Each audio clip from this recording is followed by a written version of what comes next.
I want people to know as they listen to this that I do have faith in my life in some ways. I was a Cubs fan for 50 years before they won the World Series. I was had a jazz radio show in college that I thought would actually interest women in me. And I think like Wednesday, I'd say. And on campus, no woman's come up to mention my Sonny Rollins tribute that started at midnight on Saturday. It's really weird. So somewhere locked in both my wife, Barb, who's here, and my DNA is whatever triggers anxiety, because to different degrees, at different times, we both experience it. Now, you might think, two people with anxiety, maybe that sort of cancels each other out, and you would be wrong. But as Barb points out, it's also probably the reason we're here, because while it can certainly be a negative, anxiety can also help you survive. I was always able to talk my way out of fights by diffusing things verbally. I can imagine a scenario 60 or 70,000 years ago where my ancestor sort of did the same thing. I'm going to call the leader of the tribe Og, because I don't know what people call themselves. I could easily call him Theodore, but I doubt they had names like that. So my relative might say, I think Og has a good plan. I make a bunch of noise at the edge of the woods, and when the saber-toothed tiger comes out, you guys kill him with spears. But I have a little alternate plan. What if I'm not the bait? What if I stay back in the cave, and the guy with the cut foot is the bait, because we know he's going to be dead in 2 weeks anyway. You know, his leg's going to turn colors, he's going to get hot and die. We don't know why, but that's what happens. And what am I going to be doing? This is good. I think you're going to like this. You know how the paintings we do on the walls of the cave always seem flat? Well, I think I've discovered a way to draw deer and bison where you see all four legs at the same time. Yeah. I thought you'd like that. We were at dinner with friends the other night, and someone had been at a very religious wedding, a very Catholic wedding, and members of, and the people who were at the dinner talked about how no one was terribly religious, and we all talked about how that must feel good to have that knowledge that there's something more. And at some point, our early ancestors had to decide there was a greater power at play. Maybe their leader, Og again, gets killed because at some point your luck's got to run out hunting megafauna. And Og is probably, for the time, looking good. You know, he probably still had several of his teeth and 6 or 7 of his fingers. Just a good-looking guy, you know, possibly even 2 distinct eyebrows. And they had to think that this isn't life. This isn't all life can be. If this can happen to Og, what hope do we have? What could be the point of this seemingly pointless and cruel existence? Certainly there had to be more, and they looked for order.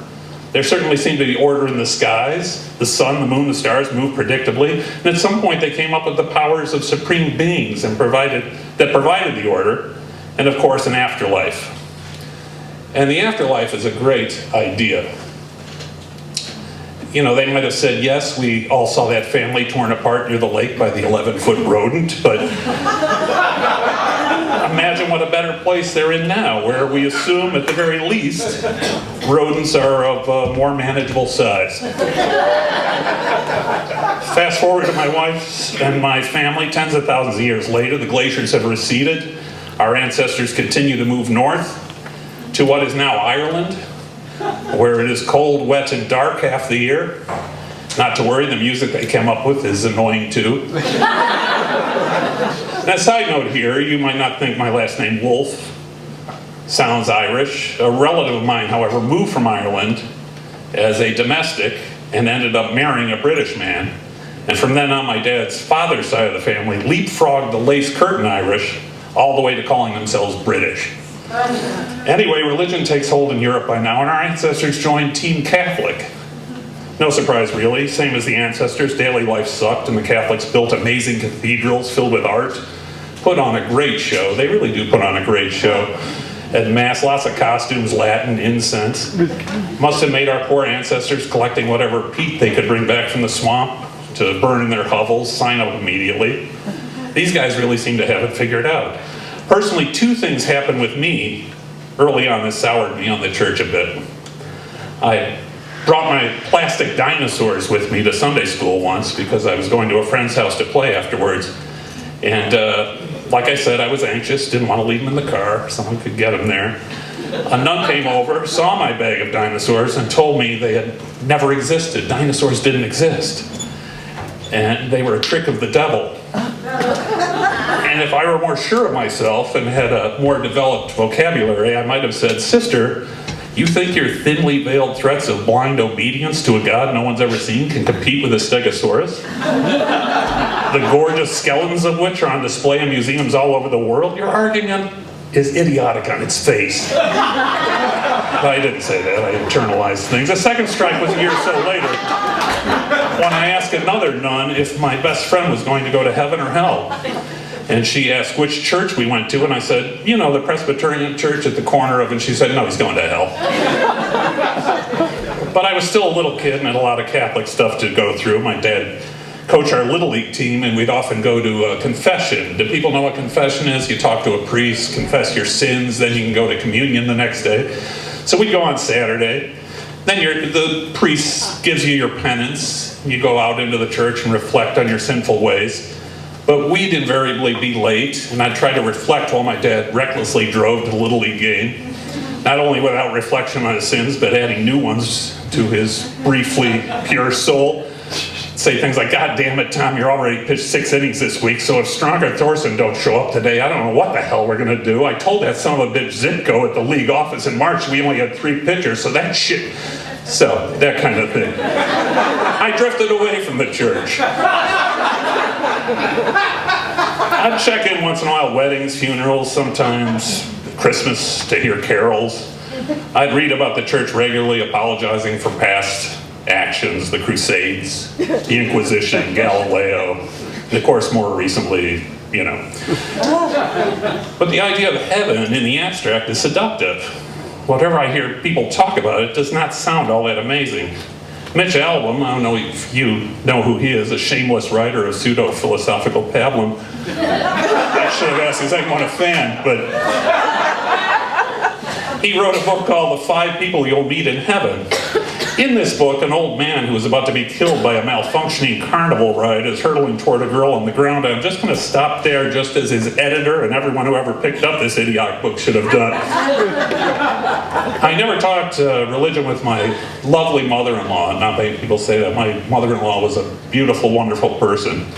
And she wore a cross on her neck, just slightly smaller than the one they hung Jesus on.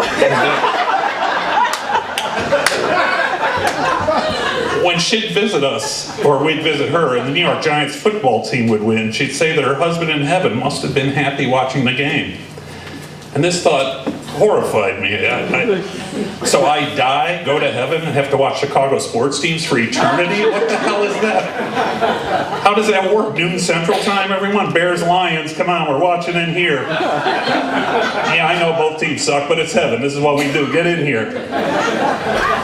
Are the streets of heaven paved with gold? I don't care. All that means is there's so much gold in heaven as the value of concrete down here. And we're still driving in heaven? Does anyone have any imagination about this? Show me a better concept of the afterlife, please. So I remain an anxious person, unaffiliated religion-wise. But I do admit that it might make my life easier and maybe even more pleasant if I could find a way to accept what so many millions already have. Over tens of thousands of years, our ancestors came up with countless answers about what the point of life is, and starting a few thousand years ago, many of these ideas were stolen, boiled down, reshaped, and incorporated into 3 major religions that sprang from the deserts of the Middle East, passed on verbally for years by dehydrated schizophrenic mansplainers, and finally put into books that people today, living in a modern world that is crumbling around them, adhere to in often progress-stifling ways that threaten humanity's very existence. Given the choice, I'm going to stick with my brand of crazy. Thank you.